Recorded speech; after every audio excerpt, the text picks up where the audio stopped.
Hi everyone, it's Paige. So today is a really important presentation, and I wanted to do this because I get a lot of questions about colors and how colors can be consistent, people loading things onto Etsy and them not looking right, and a lot of different stuff. And I really wanted to whoops. Okay. And I really wanted to go over just the basics of white balance and color management, because these two things are really going to ensure that you can do everything on your end to make sure that the final product that your customer is getting is going to be consistent and true to life as much as you can. There are some things that you control, and there are some things that you can't control. Now I'm going to go ahead and share my screen with you.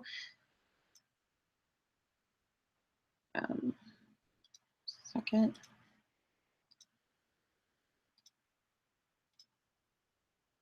Okay. I'm going to go ahead and share my screen, and I'm going to pull up a graphic here for you. And this graphic is not mine. I pulled it off of digitalcameraworld.com, but it demonstrates very well how, sorry, okay. All right. It demonstrates the different temperatures and the colors of light. So every color has a temperature. So if you go outside at sunset or at sunrise, the color outside is going to be kind of golden, and as photographers we call that golden hour. So the light, it's the same sun, it's the same light, the temperature of the light is different though. When you're moving up towards noon, the light starts to get wider. So what does that mean for you as a photographer? And what does that mean for your products? Well, as a product photographer or an Etsy seller or whatever, when you're taking product photos, you need to make sure that the product that you are selling to your customers looks as close as it can when it arrives. So color is really important, and we want our colors to maintain we want them to be as true to life as possible when we're loading them onto Etsy. And everybody knows that this is important. I'm in a lot of Etsy groups, and I've seen a lot of people say, what should I do? So-and-so bought this item and it looks nothing like, and they're saying it looks nothing like, what the picture was. And a lot of times, I kind of side with the buyer, because either because of poor editing or poor white balance, you're posting, the seller is posting an image that looks nothing like the actual product. And so the first thing you need to know is what you can control and what you can't control. So the things that you cannot control somebody else's screen. You cannot control the browser that they're using to look at the images, and you cannot control the type of screen that they're using. So you can't control whether or not they're looking on their computer, or they're looking on their phone, or they're looking on their tablet. These are the things that you can actually control. So you can control the lighting that you use. So you want to make sure when you are shooting images that you're not using mixed lighting. And what do I mean by mixed lighting? So let's say you're shooting in your house, and the light temperature, daylight, like right at noon, is about 5,000 Kelvin. Kelvin is the measurement of the temperature of light. So let's say you're taking pictures, and you're taking daylight pictures. You're taking natural light pictures in a room, and you have big open windows. But to get a little bit more light, you turn on the overhead light. And in the overhead light, you have daylight fluorescent bulbs in your light. So now what you have is a situation where you have 5,000 Kelvin and you have 6,500 Kelvin. So what does that mean? that means you're going to get either blue cast or yellow cast from the mixed lighting. So the very first thing you can control is make sure that you don't have mixed lighting. It doesn't matter what type of light that you use. You can white balance for any type of light. Okay, so you can use fluorescent bulbs, you can use LEDs, you can use natural light. You just need to make sure that you're not mixing your lighting, that you're using one consistent light source. If you're using artificial light, you need to make sure that all of your bulbs are the same. So you can't just go buy, you know, daylight LEDs and daylight for fluorescence and, you know, hope that they're the exact same temperature. It doesn't work like that.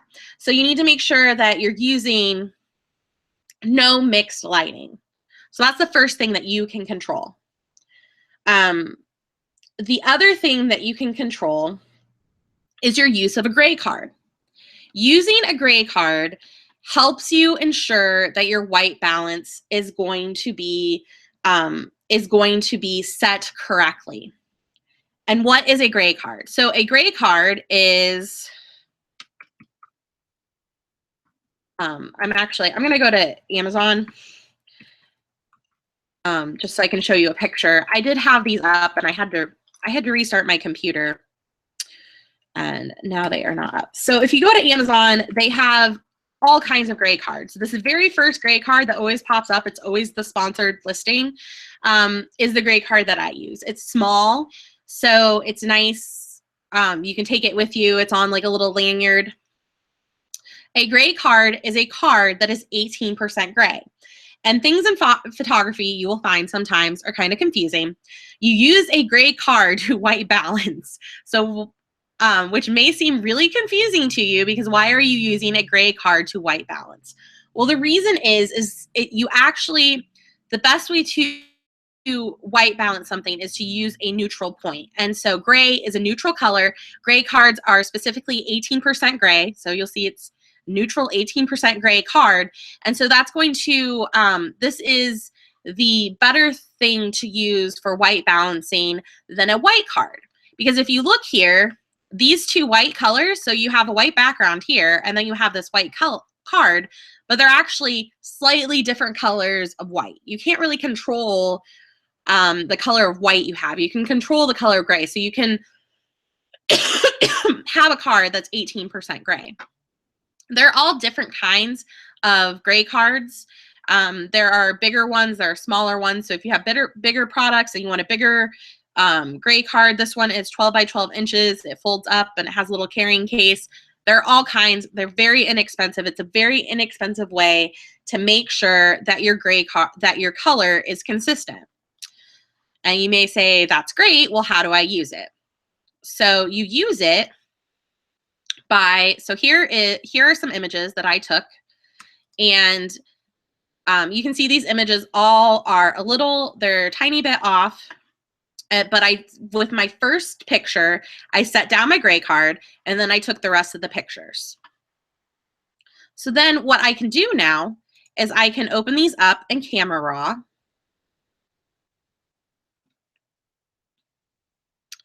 And when I open them in Camera Raw, I can select all of my images. And I can go to this very first one and I can use my white balance tool. And when I click it over the gray card, it changes the white balance settings. So you can see over here, if I change it to as shot, it's the temperature is 71,000 and the tint is -1. After I use this white balance tool, it didn't change it a whole lot, but it did slightly change the white balance setting. And by using the gray card and selecting all of these images, it syncs it over all of them. So when I click done here, so what does that do? That ensures, and I have no idea why Adobe Bridge looks kind of weird there. Okay. What that does is it ensures that your white balance is consistent over all of the images. So this is the best way to white balance things. I'm going to go ahead and restart Bridge because for some reason I actually uncalibrated my monitor, which we'll get to, and then recalibrated it so I could show you the example of why having a monitor calibrator is good. And now my colors are a little weird on my computer screen, so I apologize. All right, so yeah, so you want to use a gray card, and when you use a gray card, you want to make sure that you use your gray card and you set it down for the first image. So, you know, the first image and every set of images, you want to make sure you set down your gray card.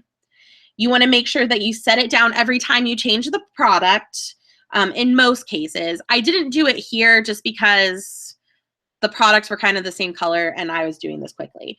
But every time you change your product, it's always a good idea to set down the gray card again. Every time you change camera angles, so if you're changing the angle of your camera, if you're moving from one side of the camera to the other side of the camera, it's always a good idea just to set that gray card down again. And anytime you would change the camera settings. So if you were, and by camera settings, I mean your aperture, your shutter speed, your ISO, you'd want to set that gray card down again. And by doing that, and then syncing that white balance over all of those images, it's going to ensure that your white balance is on point for all of those images that you took in that set. And what it will do is that you know on your end that things are white balanced. You know on your end things are not looking too cool, they're not blue, they don't have a blue tint, they're not looking too warm, they don't have a yellow tint, that you are ensuring that your whites look white. Because that's what white balance refers to. White balance means that you're removing all of the color cast that you can get from different temperatures of light, and you're making sure that your whites look white. And if your whites look white, then your other colors are going to look good as well.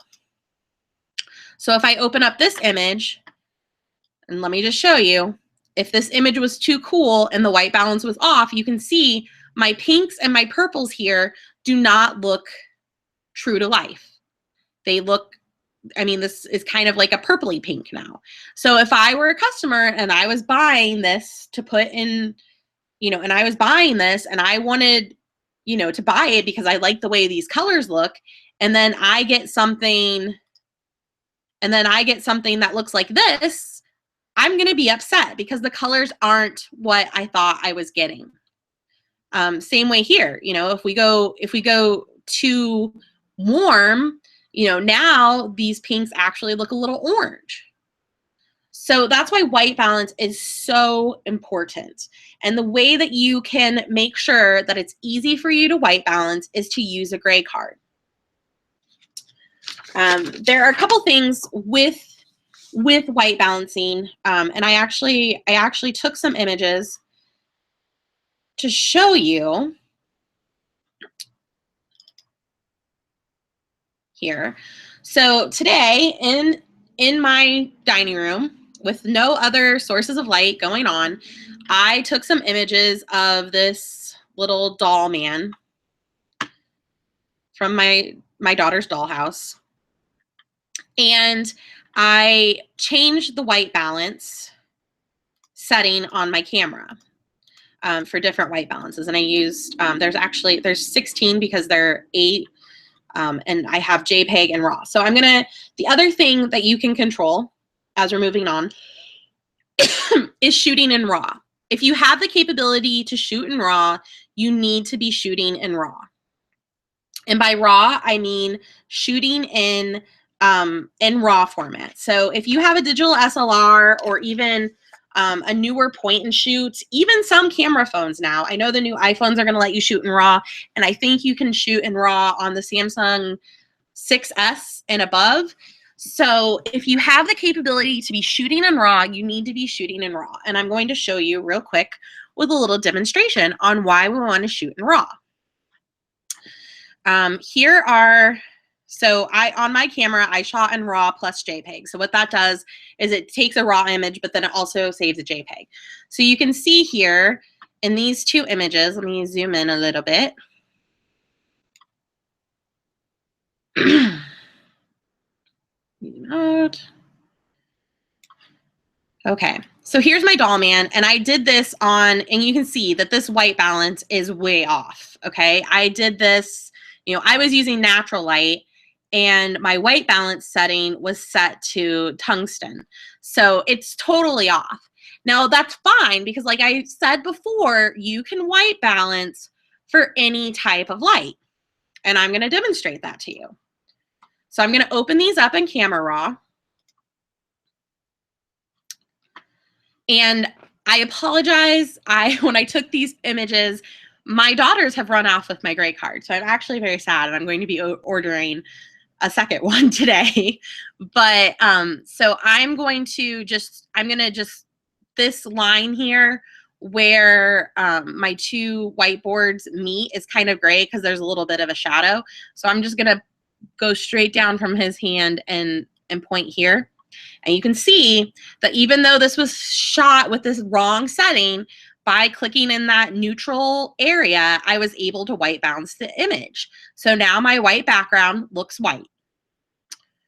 Here's the problem with doing that when you shoot in JPEG. See how it made it look white, but it also the image looks way overexposed. Now his pants look real funky. You cannot actually, if you are shooting in JPEG, then you really need to be setting your white balance in camera, because you cannot really, you can't do the same thing that you can do in RAW as you can in JPEG. And the reason is, when you're shooting in RAW, the file, it's just that, it's a raw file. It has all of the data of your image in that file. When you're shooting in JPEG, your camera is compressing the image, it's applying settings to it, and it's doing its own thing to it. And it doesn't retain all of the image data. It only retains the data that it needs to produce that image. And even when you look at, if I go back to as shot here, even when I look at these two images, you can see they look different. Because in this image, the camera made all of the settings that it wanted to say, okay, this is what this image should look like. In this image, it didn't do anything to it. It shot the image, and now I get to make all of the changes to it. And see, I can even pull up my exposure here pretty far without making it look really overexposed. Here, I mean, it just looks funky. And if I bring it down, I still have some of that blue cast. So I can't even really properly white balance it. So if you can shoot in RAW on your camera, you need to be shooting in RAW. If you can't shoot in RAW, then you need to make sure that you're setting the proper white balance in your camera. And if you are using a cell phone, there's probably an app you can use. On Android, I know with Android they have, I know at least on the Samsung phones, because my husband has an he has an S5 and he has an S7.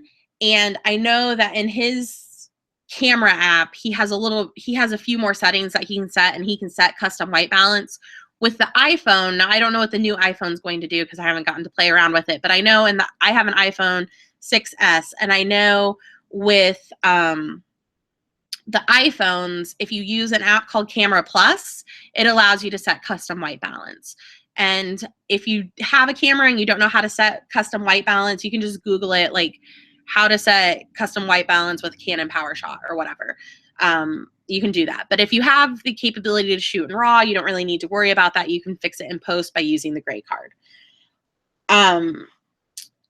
But if you don't and you need to set white balance, you would want to set it as close to the lighting temperatures as what you're using. And I'll go through here, back to my little doll man pictures.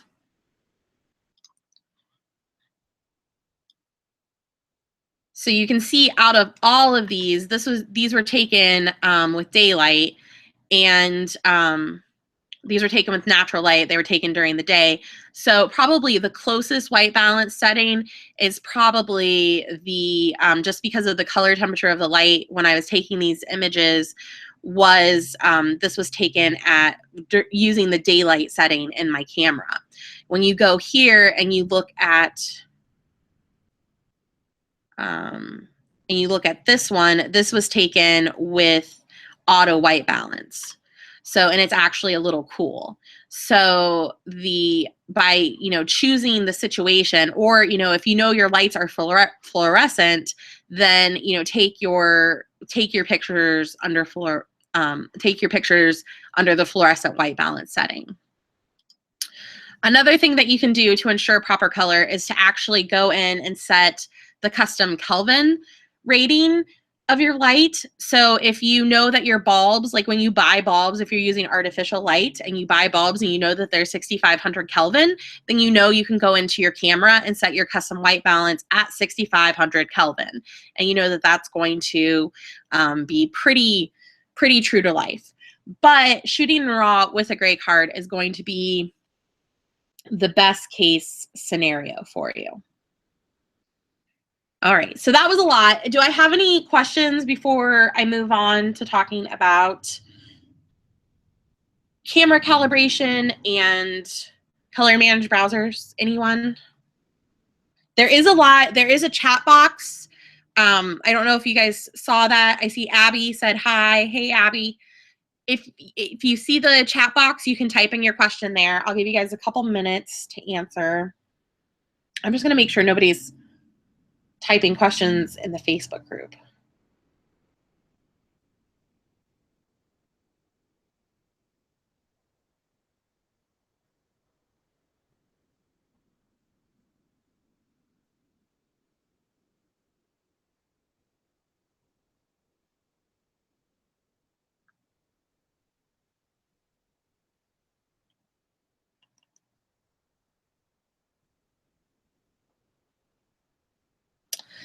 All right, Abby asked, if you have a Canon, how do you set white balance? It probably depends on your camera settings. So what I would suggest is going into Google and because, I mean, obviously I don't know every single camera model out there. So if you go into Google and you go how to set white balance for like Canon Rebel T5, it will show you how to set white balance for, it'll show you how. So, I mean, that's probably for specific, okay, yeah, and you said Canon Rebel T5. Okay, so yeah, Canon Rebel T5. So I would just Google that and then it'll show you and walk you through how to use custom white balance. With the Canon Rebel T5 though, you can shoot in RAW, so you should really just be shooting in RAW and using a gray card. Because the problem with setting your custom white balance in your camera is a lot of times people will forget. So if you're shooting in JPEG and you're just relying on setting your custom white balance in your camera, and then you forget to change that custom white balance, you could end up with pictures like this poor guy here in JPEG, and then there's really no way for you to change it. So really, the best option is always to shoot in RAW and use a gray card and be laying that gray card down when you're taking your images, and then using the RAW image like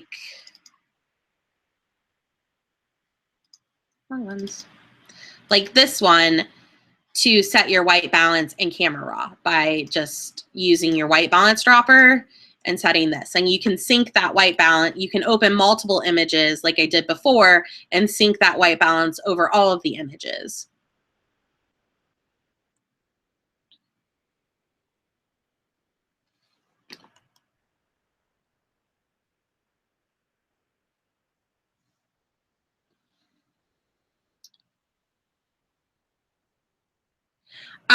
No, okay, and then so Abby asked, do you crop the card out of your photo? No. What you would do, as you can see here with these 5 images, let me zoom in on them because they're probably tiny on your screen. So you can see I just set this by where the product was. And so this image is just an image you don't actually use. And then you only have to have it in that one image as long as you're not changing your camera settings. So you can see if you look at my metadata, these were all taken using the exact same settings. So these are all shot at an aperture of f4.9, a shutter of 125, and an ISO of 400. I didn't change my camera settings at all. So I didn't have to set my gray card back down or anything. So that gray card image just becomes kind of like a source image. So you just don't use that one, and then you just sync it over the other one. So you don't need it in all of the images. Okay. Hi, Gabby. Okay, so I'm going to move on, and we're going to talk about calibrated monitors. So the next thing that you can control is calibrating your monitor. So I want to show you real quick here. I'm going to switch to before. So calibrating your monitor. I don't know if you guys, let me actually play this here. I don't know how well you guys actually see the color change in my monitor. I don't know if you guys see that when I press before. Do you see how my screen gets all blue and funky?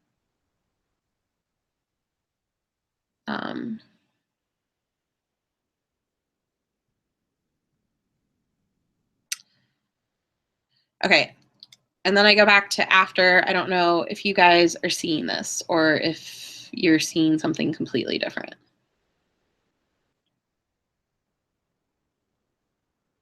So I'm actually looking on YouTube. Nope. Okay. All right. So, all right. I wasn't sure if it would let you guys see that or not.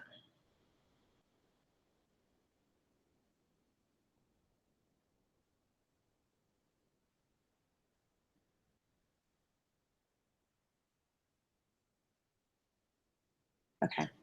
So it looks like YouTube is actually just, they are, let me see if I make a screenshot here, and then I'll just load the images. So let me just do this real quick.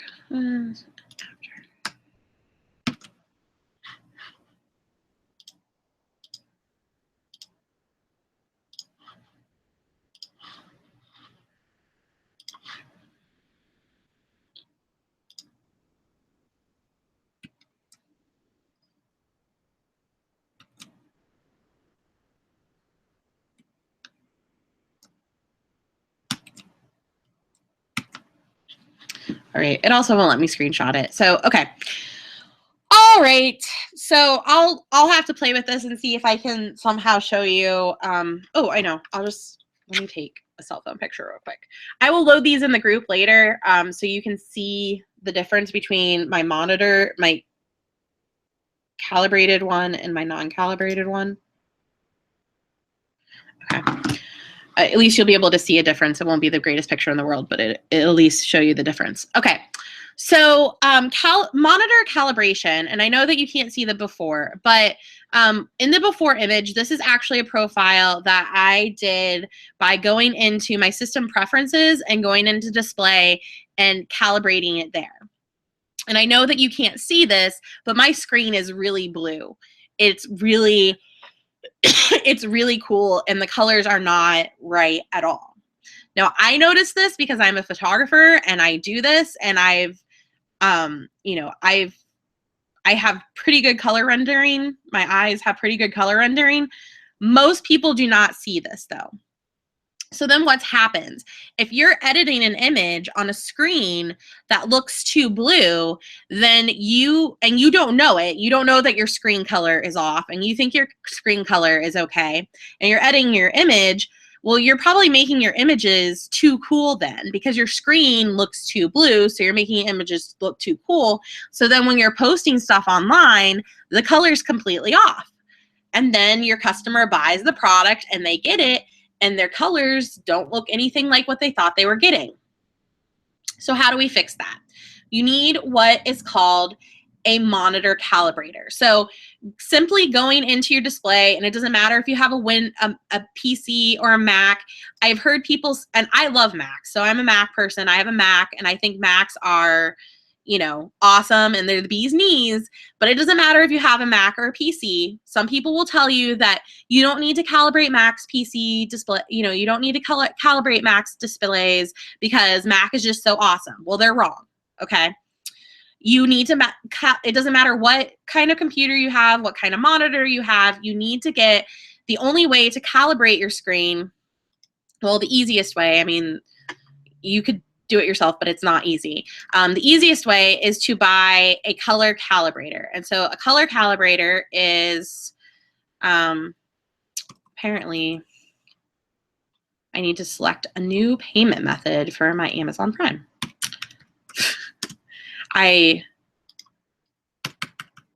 All right, why isn't my keyboard working? There we go.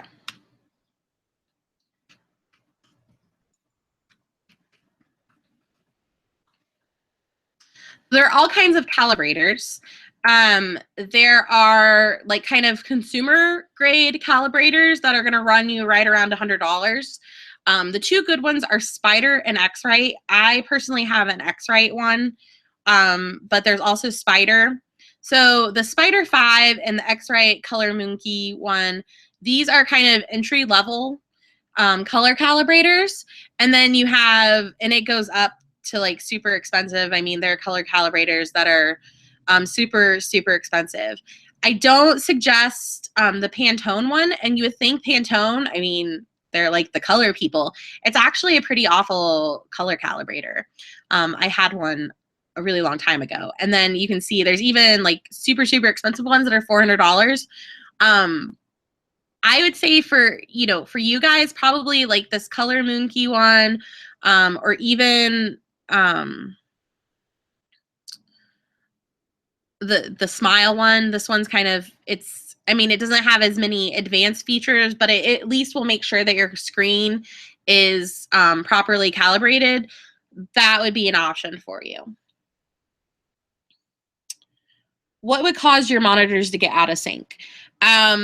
It just happens. They're just, I mean, they're not calibrated. I mean, there's nothing that you're doing, I mean, that's making your screen, it's just, you just have, I mean, I calibrate my screen every week. So every week I'm making a new profile and I'm calibrating it. Settings get, you know, you might be bumping settings, you know, your screen brightness and stuff. The only way to make sure that your screen is calibrated is that you're using a color calibrator. So I mean, there's not anything, it's just when you buy a computer, the screen isn't calibrated. So even if you have a brand new computer and you just bought it and you bring it home that day, the calibration can still be off. It may not be off by much, but it can still be off. So to ensure that the colors are right on your screen and that when you're editing and everything, you're editing everything to the right color, you want to make sure that you have a color calibrator. So, you know, if you, and a lot of people will think that this is just for print. So I don't know any photographers that don't have some kind of color calibrator, and they calibrate their screen and they make sure that their screen calibration matches their lab. But it's also for when you're posting images online, you want to make sure that your screen is at least showing you the right colors and that you're seeing the right colors. So when you're editing something, you're confident that the colors that you're giving to your customer or the colors that you're posting up online are the proper colors. Because if they're not, and I know you can't see this, but they have a bowl on here, I think.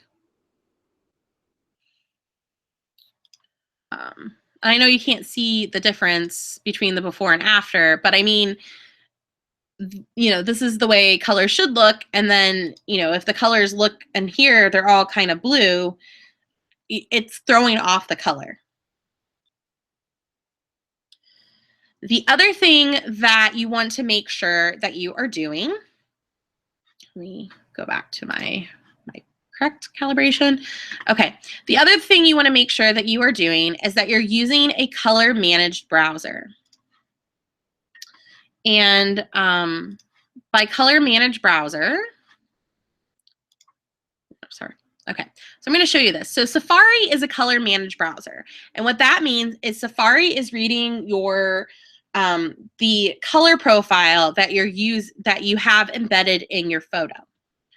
So if you are, and you'll see here, and I hope that it's visible on your screen, Chrome is not a color managed browser. So this image back here is Chrome. and this image over here is Safari. If I look at the Chrome image, it's actually, these colors appear almost fluorescent. So they're way too yellow, where these colors are nice and subtle. These colors are almost oversaturated because Chrome is not reading the color profile of the image. So when you're pulling something up, when you post something to Etsy and you're pulling something up from Etsy and you're trying to look at how it looks, make sure that you are using a color managed browser. So the other thing you want to do is I would have, one computer that you use that's calibrated, that you're using for all of your editing and loading of your images, and you're using the same browser. So you know, at least on your end, that you're doing things the right way and that things are the same. Okay, so Abby asked, what if you use Safari, but the customer uses Chrome? When you're using Safari, you're just using it to check to make sure that once you load the image to Etsy, it looks okay. Because if you're looking at it from Chrome, you can't really trust that that's the way it actually looks because Chrome isn't looking at that embedded color profile. You cannot control what a customer does. So we can't worry about what your customer's doing. Okay. And I know that seems like a total wild card, and it is, but you can't worry about the customer. So all you can do is say, you know what? I pulled this up in Safari. I looked at Etsy. This looks right to me. So I know that I have done everything on my end to ensure that what I am posting and what I am putting online is as close to the correct color as humanly possible. Because you can't control what your customers doing. I mean, half the time customers are looking on their cell phones. I mean, we're purchasing stuff online. So you can't control what the customer does. So if you're trying to control what your customer does, like, you just need to throw that out of the window. So other browsers that the two big browsers that are color managed are Firefox and Safari. So if you are on a PC, I don't know if you can get Safari on a PC. Like, I think you can, but I'm not 100% sure. I know Chrome, like, I love Chrome, but it's not a color managed browser. And Internet Explorer is also not a color managed browser. But I know that Firefox and Safari are color managed browsers. So you want to make sure that you're looking at your images on Chrome and Firefox. The other thing that you want to make sure that you are doing is you want to make sure that your camera is set to take your pictures in sRGB. So there are a lot of different color profiles out there. A lot of phones will be set to like Pro RGB or like Adobe RGB. If I can find it. All right. I did just type something in there, right? Okay. I think the battery is dying on my Bluetooth keyboard. Okay. So, okay, here's a good image. All right. So these are there are different color profiles, and what they have to do is with the visible spectrum of light. So when you're posting something online, the visible spectrum of color, I'm sorry. When you're posting something online, computer monitors read sRGB. So that's the color profile that they can see. So you want to make sure that you're using sRGB. The problem that happens when you start to use some of these bigger color profiles that have a wider spectrum is that it starts to make colors look weird online because your monitor can't read anything more than just what's in this little triangle here. So you want to make sure that your camera is set to shoot in sRGB, and you want to make sure that you're editing in sRGB. So if you look in Photoshop, down here at the bottom, there are different little things here. You can select your document profile, and you'll see here it's sRGB. A lot of times what is happening, what I've found is happening, and what is happening to people is when they're using Lightroom, when Lightroom is exporting images, sorry, when Lightroom is exporting images into Photoshop, it's converting your color profile. So even if your camera is shooting an sRGB, when you're exporting that file into Photoshop, Lightroom is changing your color profile to Pro Photo RGB. And so then what happens is you're editing the photos and then you're loading them on to Etsy or whatever, and the colors look completely different on your computer screen than they do in Lightroom. So if you're using Lightroom, I did post something in the group about how to change your settings in Lightroom and how to make sure that they're sRGB. If you look in Camera Raw, down here at the bottom, you'll see you can set your color space here. So if you have something different in Camera Raw than sRGB, it's real easy. You just select this here and then change your color profile. So you want to make sure that you use sRGB. That's the best way to ensure that you're not going to come up with like crazy colors or colors that can't be seen and all of that crazy stuff. So, and then the final thing that you can do on your end to make sure that you're managing your color is whenever possible, batch edit things to maintain consistent colors. So batch editing not only saves you time, but it also makes sure that your images are consistent from one image to the other.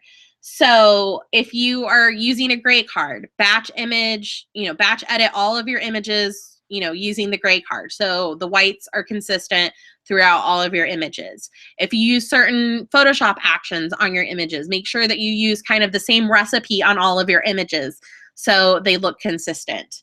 So those are just some ways to make sure that things are consistent.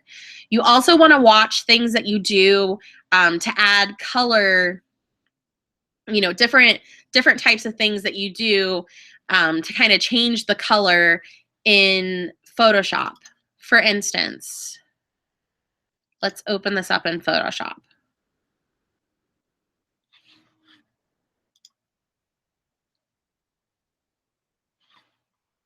The stall man's freaking me out. He's so blue. Okay.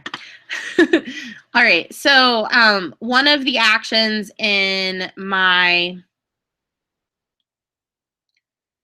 action set is for making color pop.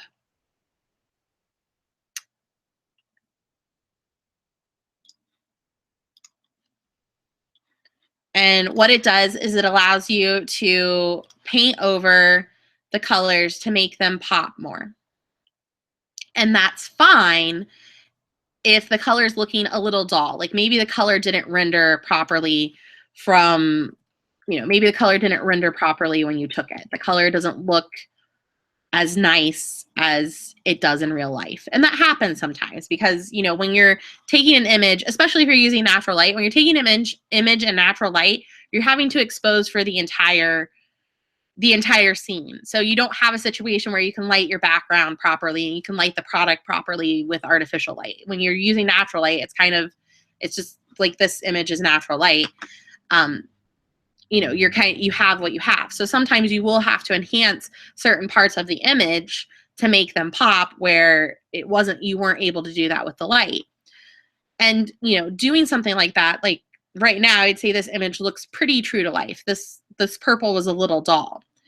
But where you want to be careful is if I go too far with enhancing my color, now I'm making this pink almost fluorescent. And while it may look nice and it's a nice little pop of color, when the customer gets this product, they're going to be disappointed because this is really more of a baby pink.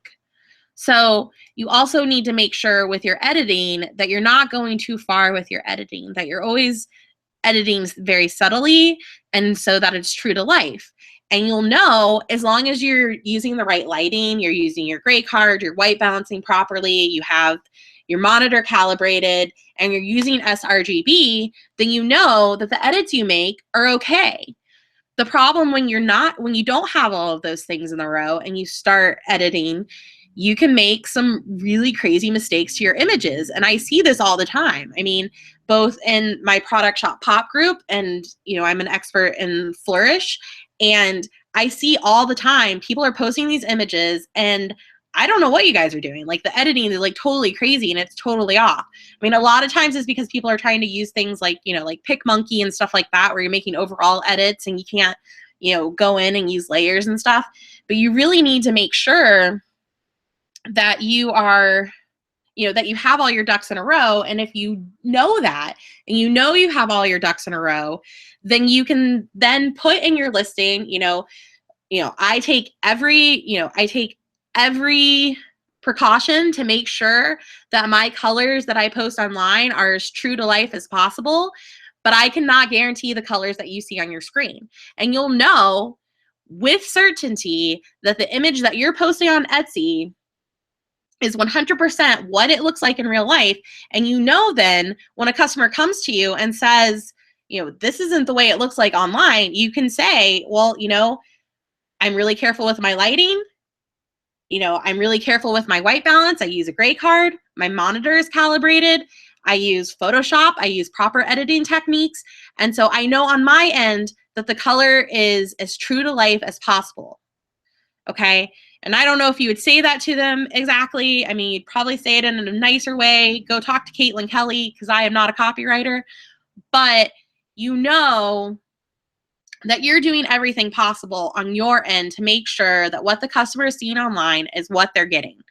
And you'll also save yourself a lot of headaches, because you won't have all these crazy situations where you don't understand why something doesn't look right, or why you're loading something onto Etsy and it looks completely crazy, or why when you look on your phone it looks different. Like, you don't have to worry about that.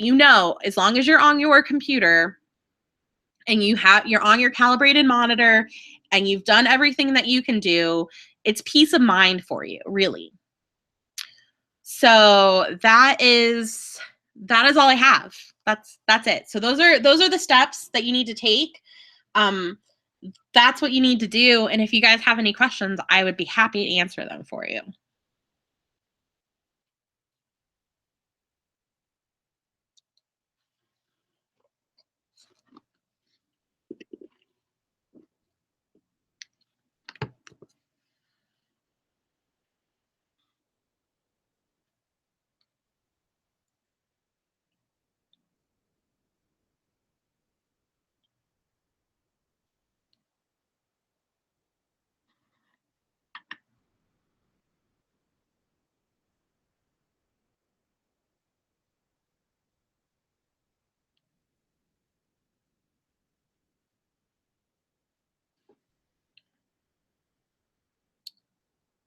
Any questions, anyone?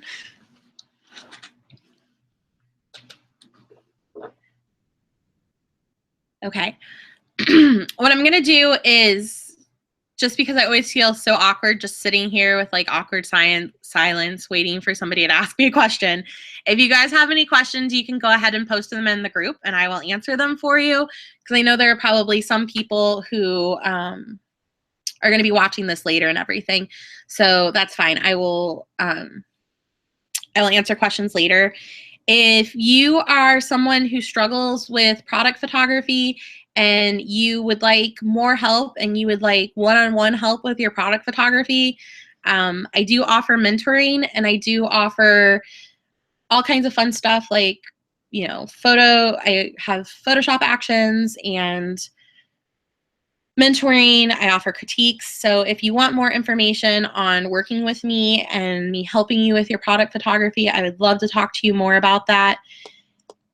And I'm just going to check real quick to see if there are any more questions.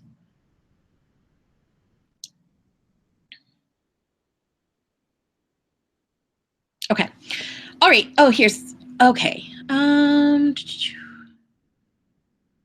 Okay, Laura asked, if we don't have Bridge, is there a way to copy and paste settings from one picture we have with the gray card in it? Not that I'm aware of. So I know that you can open, actually, let me try something real quick. I know that you can access Camera Raw, but I don't think it lets you sync the settings. But let me just try something real quick.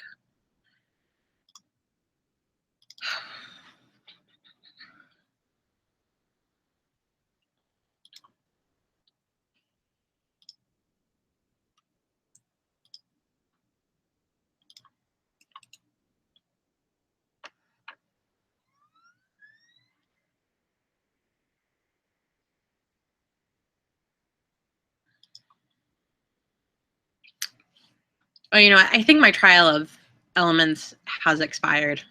So I don't think that's going to work. But we'll try it. I can't remember if it's a 30-day or... Maybe it'll open. Maybe it won't. I don't know. I should probably just buy it. I am planning on buying it. I just haven't yet. I should probably just do that today. Will it work or won't it? Okay, it seems to be working. Maybe I did purchase it. I don't know. I can't remember.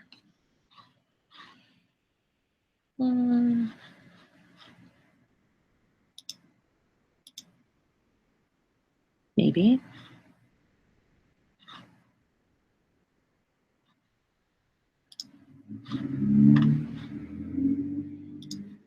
Continue trial.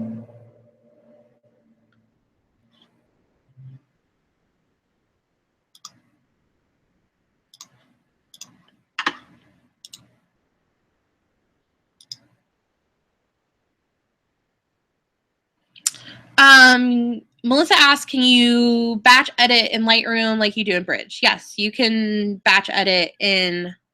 Okay, yeah. Okay, so you can...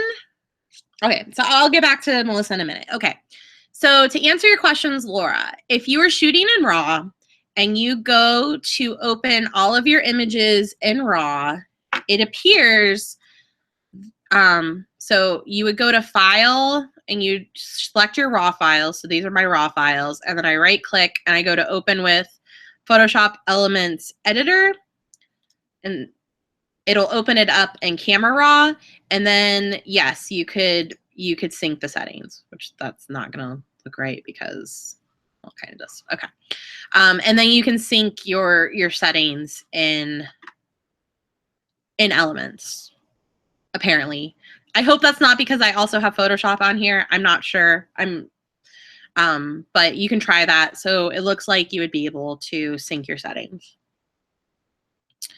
Yes, okay, so back to Melissa's question. If you open your photos in Lightroom, you can still sync settings. It's the same thing. You would just, well, it's not exactly the same thing. I'll open up Lightroom.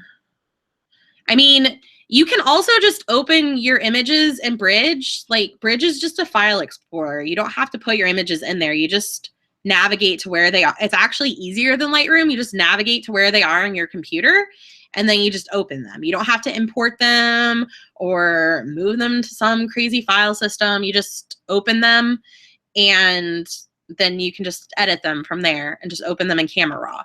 And Camera Raw and Lightroom... The sliders are no different. All of the sliders are the same. All of the sliders and everything are the same. But I will show you. I don't have any images in Lightroom, so I can't really show you, but I will try. Give me a second.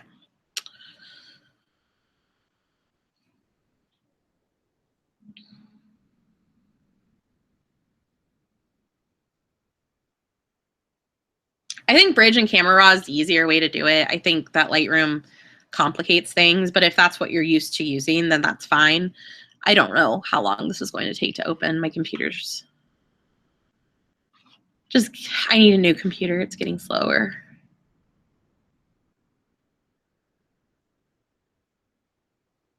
If you shoot your photos in RAW, do you still need to open them in Camera Raw? Well, if you're using Lightroom, you wouldn't open them in Camera Raw because Lightroom is a RAW editor. if you shoot your photos in RAW, they have to be processed by some kind of RAW editor before you can open them in Photoshop, whether that's Lightroom or Camera Raw or the software that came with your camera. You're going to have to process them somehow. So let me just load a couple images in here real quick.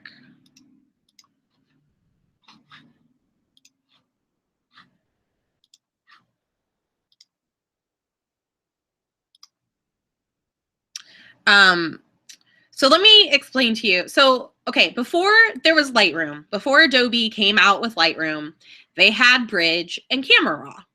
So that's been around for a really long time. So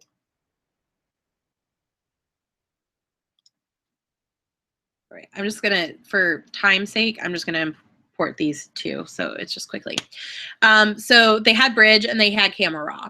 And then Adobe came up with Lightroom, and it was supposed to be for kind of like the hobbyist photographer who didn't really want Photoshop, but they wanted something that was going to edit raw images.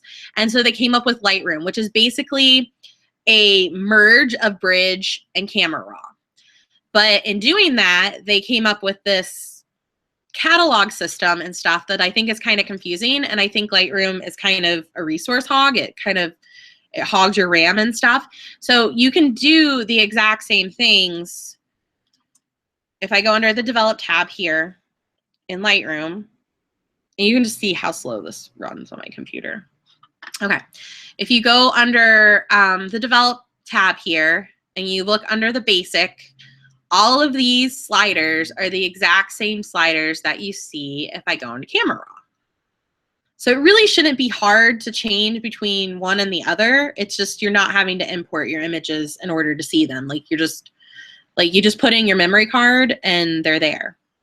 But you can see under Basic, this is Basic here. It's all the same sliders. Here's my tone curve. Here's my detail. It's just there. It looks a little bit different, but it's the same thing. It's just in Lightroom, it's just one big, long thing that you have to scroll down. In Camera Raw, there's the little tabs. So Lightroom kind of has Camera Raw inside of it.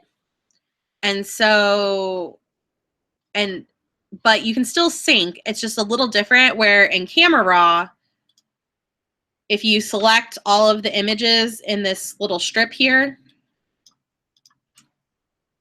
it's going to sync them all. I'm just going to make weird changes so you can see. So it's going to sync all of the changes over all of the images. I'm just making these look weird so you can see that it made changes. So if you are in Lightroom to sync the images, you would make the change to the first image, and then you would press sync. You have to select all your images, and you press sync, and then you choose what you want it to sync. So you can check all, you can check none, and then you click synchronize, and then it's going to sync those settings. So here's this one and this one. But it's really it's the same thing. So, and then if I wanted to go back and sync again, you could sync again. But you have to do that extra step of pressing the sync button, where in Camera Raw, you just select all the images, and then it's just going to sync them all without pressing sync.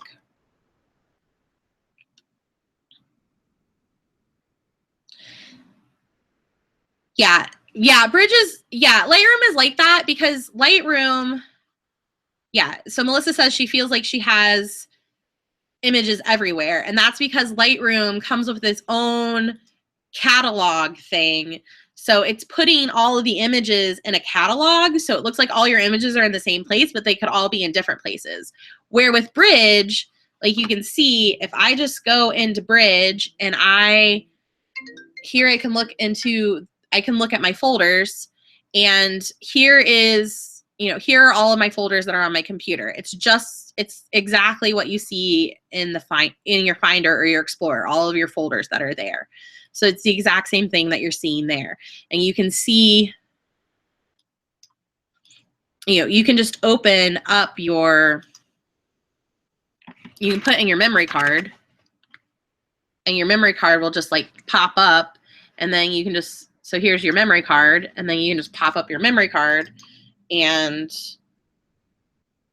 and then there are your images. And so you just import them into Bridge. And I have tutorials on this on YouTube, so you can watch the tutorials on how to, and on my blog, I have tutorials on how to move how to move them off of your thing. And so what you can do is you can just have one folder on your computer that's for your Etsy pictures, and you put all your Etsy pictures there. So it's actually, I think Bridge is much better than Lightroom. But some people love Lightroom. But everything that you can do in Lightroom, with the exception of this map, book, slideshow, print, web stuff, which 90% of people don't even mess with anyways, everything under the Develop tab in Lightroom you can do in Bridge. And that's my crazy rant on Lightroom for the day. Okay, so I need to pop off of here because I am going to have to go pick up my daughters. But if you guys have more questions, go ahead and ask them in the group, and I will be happy to answer them. And I will hopefully talk to you all soon. Thursday evening, I will be doing a Q&A, a live Q&A. So like if you have questions or you have photos that you want to like send in for me to edit or whatever, if you go under the event, ask your questions there, submit any photos there. I'll get to as many as I can. I'm going to be on for a half hour, and I'll get to as many things as I can during that half hour. So if you want to participate in that, in the live Q&A, you can RSV and ask your questions through the group. So I will talk to you guys later. I hope that you learned a lot, and I hope that this was helpful, and have a wonderful afternoon.